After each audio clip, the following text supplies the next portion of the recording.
Assalamualaikum warahmatullahi wabarakatuh. Bertemu kembali dengan saya di channel Agus Kopdas. Pada kesempatan video kali ini saya memposting sebuah cerita kehidupan dengan judul Dendam Membawa Petaka, di mana cerita ini mengisahkan tentang seorang perempuan yang sakit hati karena laki-laki, kemudian dia membalaskan dendam sakit hatinya tersebut dengan cara yang di luar dari kebiasaan, sampai akhirnya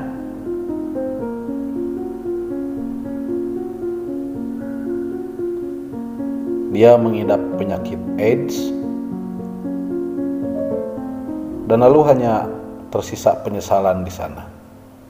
Nah, bagaimana kisah selengkapnya? Silakan disimak video ini sampai selesai. Selamat menyaksikan.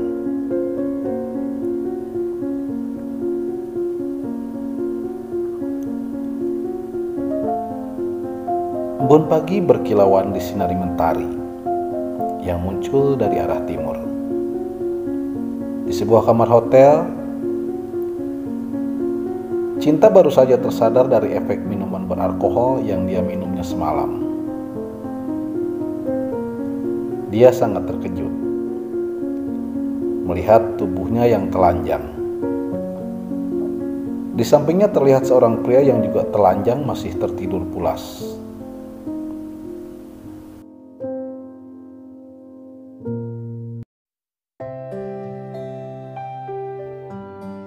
Kenapa aku ada di sini? Cinta bertanya pada dirinya sendiri. Dia tidak percaya akan apa yang dilihatnya. Ketika menoleh ke bagian bawah tubuhnya, nampak ada bercak darah mengering di selimut. Kaget, tentu saja. Dia tidak percaya bisa melakukan hal itu. Cinta benar-benar tidak menyangka bahwa kepergiannya ke tempat hiburan malam akan membawa dirinya ke dalam kenistaan. Hanya menangis yang bisa lakukan dia sekarang. Lalu dia mencoba membangunkan lelaki yang dia tidak kenal yang tidur di sampingnya.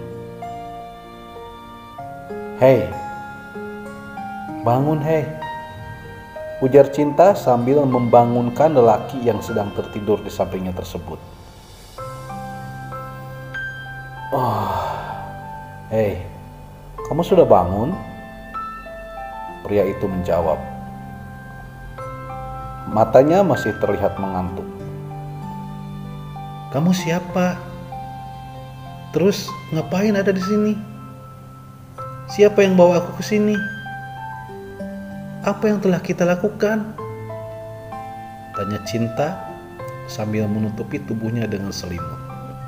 "Loh, kan kamu sendiri yang ngajak kemari semalam." "Oh iya, nama aku Karna." Pria itu menjawab sambil menyebut namanya. Jadi kita berdua ngelakuin hal itu?" Cinta tak percaya dengan apa yang dia dengar. "Iya, lebih dari sekali bahkan," jawab Karna sambil tersenyum. "Jahat kamu, dasar manusia biadab kamu ya. Kamu sudah tahu kan aku itu mabuk dan gak sadar. Kamu malah ngambil keuntungan dari itu," jawab Cinta sambil memukuli tubuh Karna. Ntar dulu, kenapa kamu marah? Kan aku juga sama dalam keadaan setengah mabuk kan? Lagian juga kamu kok yang ngajakin kesini, bukan aku. Kamu yang mau loh. Kamu yang maksa aku buat ngajakin kamu kesini. Kamu juga yang maksa aku buat ngajak kamu kesini, ujar Karna sambil sibuk menangkis setiap pukulan dari Cinta. Mendengar hal itu, Cinta hanya terdiam. Dia merasa bersalah. Karena memang dia itu sengaja pengen mabuk parah agar bisa melupakan semuanya. Melupakan kisah cintanya yang pahit. Kemudian Cinta turun dari ranjang. berjalan ke sudut ruangan, duduk berlutut, lalu menangis terseduh. Karena yang melihat hal itu merasa bersalah. Lalu dia pun berkata, "Maaf banget loh jika aku telah melakukan hal yang tidak pantas ke kamu.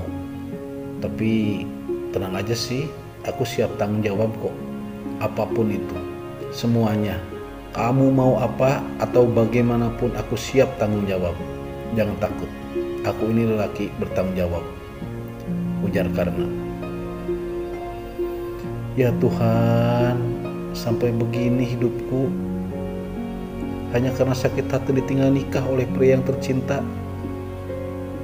Ya Tuhan, kenapa aku bodoh sekali ya Tuhan. Gumam Cinta, tangisannya meledak semakin keras. Memang, bukan tanpa alasan hal itu terjadi. Cinta adalah seorang perempuan cantik berusia 21 tahun. Dia sudah berpacaran selama 2 tahun dengan Rian. Selama berpacaran itu, orang tua Rian memang tidak setuju karena menganggap Cinta ini tidak setara dengan keluarga Rian yang memang orang dari golongan orang kaya raya. Sedangkan Cinta, dia datang dari keluarga yang biasa saja. Dari golongan ekonomi yang biasa saja. Dan oleh sebab itu, akhirnya Rian pun dinikahkan dengan anak rekan bisnis ayahnya, seorang perempuan cantik yang datang dari keluarga yang kaya raya. Tentu saja Cinta sangat sakit hati yang luar biasa. Dia merasa dunia ini tidak adil padanya. Padahal cinta dia ke Rian itu bukan karena dia orang kaya, tapi memang rasa cinta yang sejati, cinta yang seutuhnya, cinta yang tidak memandang apapun. Hei, kok malah ngelamun sih? Gimana? Ini gimana loh? Mau menikah atau gimana? Nih dengerin ya, sakit hati oleh laki-laki itu obatnya ya juga laki-laki juga, bukan yang lain. Ucap Karna mencoba mencairkan suasana yang tegang. Cinta tidak menjawab. Dia hanya diam dan termenung seperti berpikir keras tentang sesuatu. Lama terdiam, tiba-tiba Cinta bangun dan berkata, Enggak usah, gua enggak mau kawin.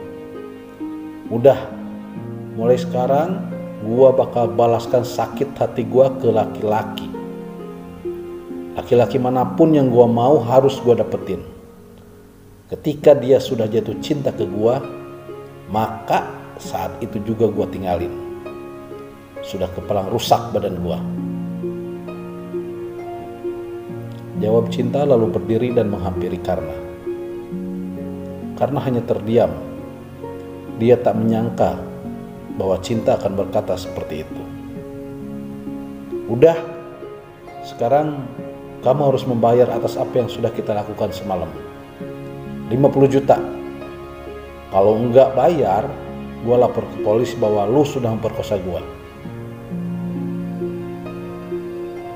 Kalau lu enggak bayar, gue bakal lapor polisi nih. Gue katakan bahwa lu sudah memperkosa gue semalam. Gimana? Ujar Cinta sambil menedengkan tangannya ke Karna. Karena yang memang laki-laki berada, dia tidak merasa takut dengan hal itu. Lah, tanggung banget lo cuma minta 50 juta ke gua. Nih, gua beri lu 100 juta. Asalkan lu mau nginep lagi semalam di sini sama gua. Gimana? Mau? Gua bayar cash lu 100 juta. Nggak usah takut. Lu mau sekarang atau ntar duitnya gua bayar 100 juta cash. Ujar Karna yang sudah kepalang tanggung. Dia merasa dipermainkan oleh cinta. Makanya dia bersikap seperti itu. Ya udah, ayo. Udah kepalang tanggung dan kepalang bejat kelakuan gua. Gua nggak peduli apa-apa lagi. Ayo kita lakukan. Lu bayar gua 100 juta cash. Oke, kita lakukan. Ujar Cinta lagi sambil mengiyakan ajakan karena untuk kembali tidur semalam lagi dengannya.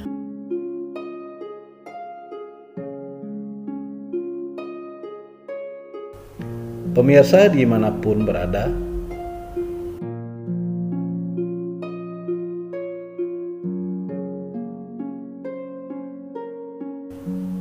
sejak saat itu, Cinta berpindah-pindah dari satu pria ke pria lainnya. Dari satu pelukan lelaki ke pelukan lelaki lainnya. Dari satu kamar hotel ke kamar hotel lainnya. Sudah tidak terhitung berapa banyak pria yang tersakiti olehnya. Sudah tak terhitung berapa banyak laki-laki yang benar-benar sakit hati oleh dia. Dia beri laki-laki itu harapan. Lalu dia berikan tubuhnya. Ketika sang pria sudah jatuh cinta, maka saat itu juga Cinta pergi meninggalkannya. Dan itu terus dia lakukan. Mungkin ada 100 orang atau bahkan lebih laki-laki yang tidur bersama dia.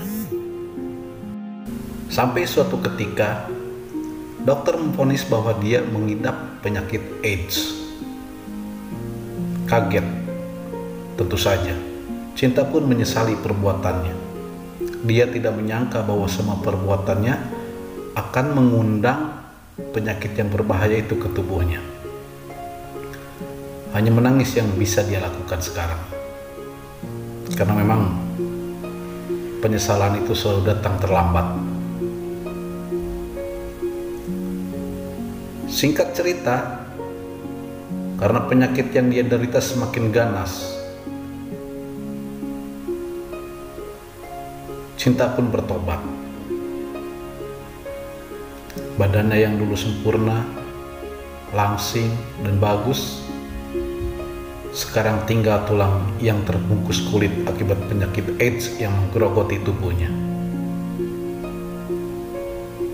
Dia hanya bisa rebahan di tempat tidur tanpa bisa melakukan apapun.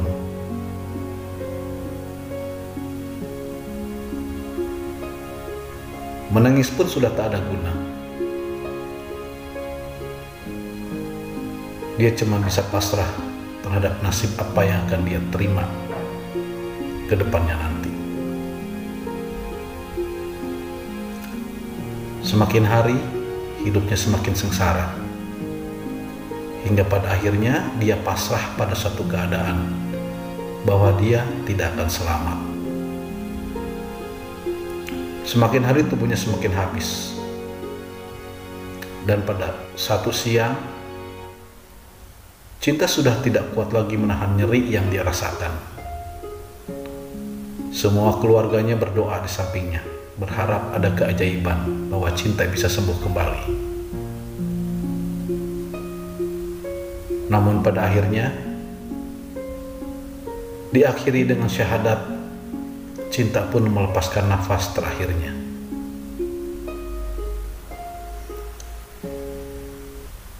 Nah, pemirsa, seperti itulah kisahnya.